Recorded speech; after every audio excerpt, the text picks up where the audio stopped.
Thank you. Thank you to the organizers for giving me a chance to speak. It's a pleasure to kind of round out our day here. I'm going to be talking about some of my work in Bayesian Forward Modeling for LIM. Admittedly, this will focus a little bit more heavily on the autocorrelation than I would have liked. The cross-correlation work is still a little bit of a work in progress, but I'm going to motivate how I think this is going to fit into multi-probe cosmology going forward. Okay, first, I'd like to highlight this new review paper that's up in the archive this week by some of our organizers, Juqing and Adam. This is kind of our most up-to-date graphic of how LIM is going to fit in more broadly in this multi-probe era.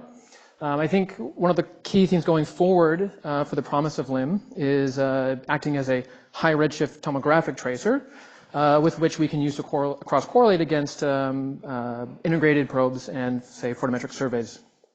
I think that's going to be kind of its key role going forward in the multi-probe era. But then even internally within LIM, there's lots of opportunities to do internal LIM cross-correlations. Assuming we have survey overlap, both as a function of redshift and angular scale, there's going to be a lot of opportunity here going forward. But I'm going to focus a little bit more on 21 centimeter LIM. It's radio intensity mapping, which is my background. And we've heard a little bit about this earlier in the week from Kavli and then this month from Adrian. But I think one of the neat things about 21 centimeter LIM is its unrivaled ability to act as a continuous tracer of structure formation from redshifts of a couple hundred all the way down to the present day. And really the neat thing is the ability to take techniques from some of the different redshift scales and apply them to different telescopes with very different science goals. Kind of a neat example of this was the recent CHIME autocorrelation detection that some of you may have seen, came out late last year. One of the key pieces of that was a kind of new foreground filtering technique that we developed for Hera, which featured very prominently in their analysis. So I think this has been kind of one of the neat things about having this wide redshift range. Okay, so for many of you that have been to a 21 centimeter talk, this won't be new, but I'll just highlight it. So one of the unique challenges that we face at low radio frequencies is overwhelmingly bright, typically non-thermal foreground emission from the galaxy and extragalactic point sources at the lowest radio frequencies. And we tend to think that this foreground component is something like 10 to the 5 times brighter than this background signal. But really the key challenge here in the signal extraction problem is not just the sheer brightness of the foregrounds, but the fact that they're modulated by an instrumental response which we know imperfectly. Okay? We know it somewhat well, but it's not perfect. And really what this foreground component does is it sets a spec on how well we need to know this combined inference problem to do robust extraction. Okay, nevertheless, over the past just couple years, we've seen a lot of progress on this front. I'm highlighting some of the results from Hera that I was played a strong role in setting new upper limits on the EOR power spectrum at redshift 8. This allowed us to do some of the first science at really high redshifts, in particular ruling out an adiabatically cold IGM and putting some constraints on the formation of the first X-rays. And then on the right here, I'm highlighting the improvements we've made in the cross-correlation of the lower redshift signal against the galaxy field by Meerkat, and then of course the recent detection of the autospectrum by CHIME late last year. Okay. So if you've been following this, you'll know that cross-correlations have played a very central role at low redshifts, and we're kind of now entering this era where we're combined cross-correlation and autocorrelation era, which is very exciting. At high redshift, this hasn't been the case, in part because we haven't had great suitable tracers to cross-correlate the field against. However, this will soon change, as we'll hear about quite a bit tomorrow, I presume. We'll soon have other intensity mapping tracers at high redshifts, not just the 21 centimeter signal, but as well as CO and C+. We'll also have tracers of the galaxy field, in particular Lyman alpha emitter catalogs from Roman, which we're getting really excited about, as well as CMB secondaries, which we heard a little bit about earlier in the week. I'll highlight just one of these, which I think the community has really kind of rallied around. This has been looked at by a number of authors, which is the cross-correlation between Hera or SKA at high redshifts, tracing the IGM, correlated against the galaxy field. These are Lyman alpha emitter catalogs coming from Roman, which with its GRISM survey will detect thousands of Lyman alpha emitters above redshift 7. All right, so if you could just compute a forecast, you can compute the SNR in Fourier space. This is K-perp and K-parallel. On the left, you're fighting the kind of survey footprint. On the top, you're fighting the galaxy redshift uncertainty. And then, of course, here you're kind of fighting the intrinsic contamination from the foregrounds and the systematics in the 21 centimeter data.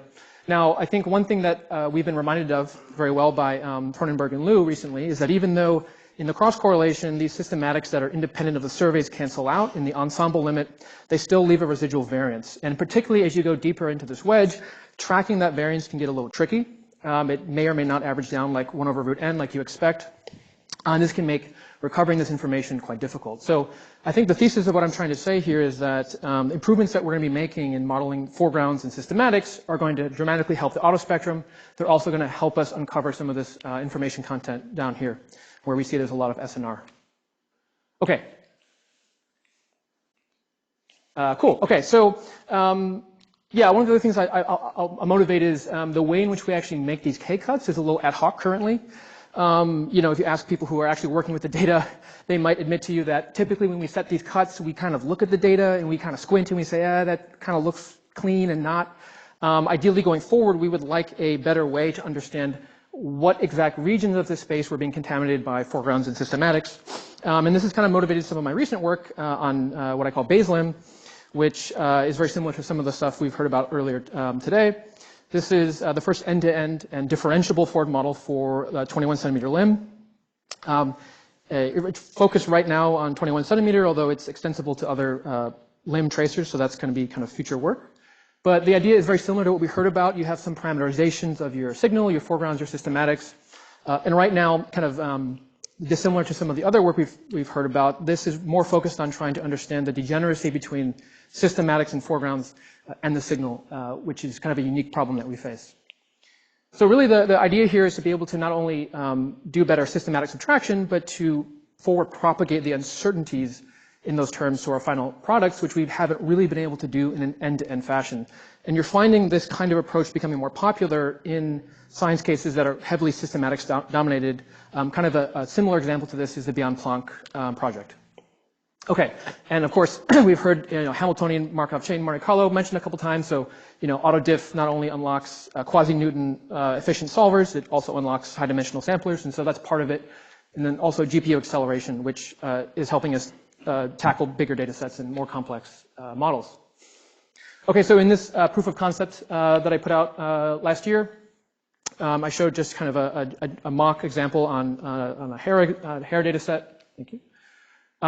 This is a full sky, diffuse, and point source model, modeled very flexibly with spherical harmonics. We have a full horizon beam model, and then what I call a spherical stripe harmonic, which I won't go into detail, but you can see the paper.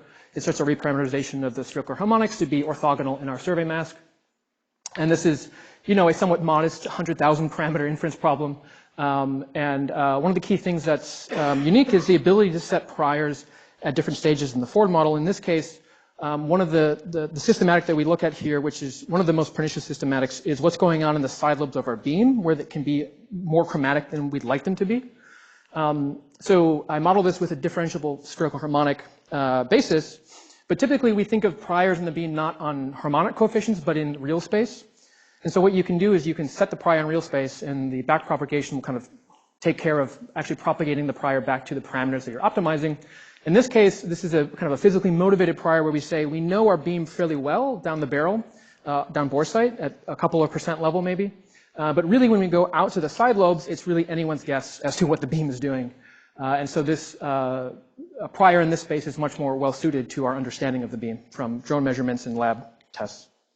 Okay, and we heard about this before. High dimensional inference problems, particularly when you're in fairly degenerate parameter spaces, is very difficult. Vanilla HMC typically doesn't cut it. So you have to do some amount of preconditioning. There's been a couple of different papers that have looked at this in various aspects in cosmology. We use a block diagonal preconditioner, which is kind of a nice middle ground between having to invert the entire Hessian and not getting any preconditioning. But this works fairly well in this case. So these are our HMC chains. With a couple dozen GPU hours, we can get effective sample sizes of 100 or more.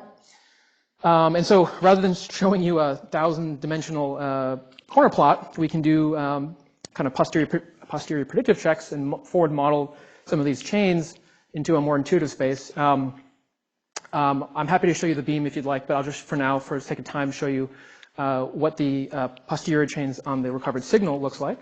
So this is actually tracking a single HMC chain as it walks through this parameter space.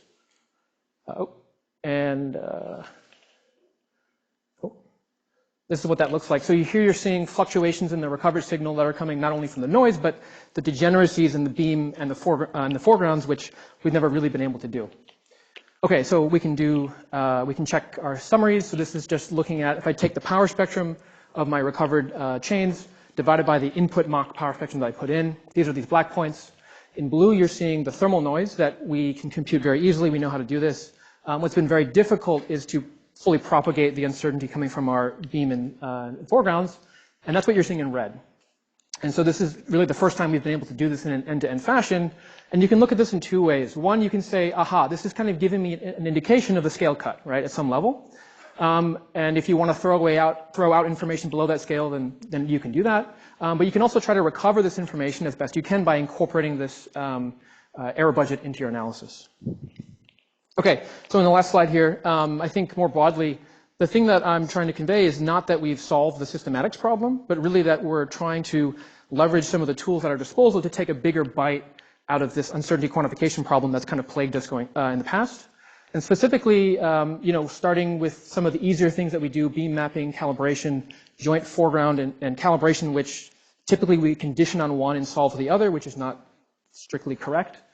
Doing these kinds of things and then feeding this up at a higher level. And I think ultimately what we'd like to see, what we heard about earlier today, is kind of a map level multi-tracer inference using either SBI or something of that nature. And in this case, having a fast and realistic instrument model is very key to achieving unbiased inference. So this is how I see this kind of fitting in the broader picture.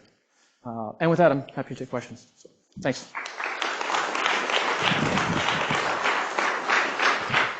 Thank you very much. So we have time for questions. Let's get started over there.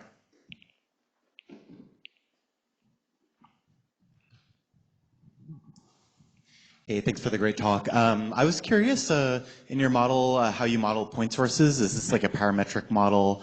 Yeah. And I mean, in principle, this could be a large number of parameters, but yeah. Also I don't have a sense for like how important the model is. Yeah. So you could do it a lot of different ways. I did it a fairly, one of the themes of this particular analysis is like trying to be very flexible. So I modeled it with a band-limited spherical harmonic basis.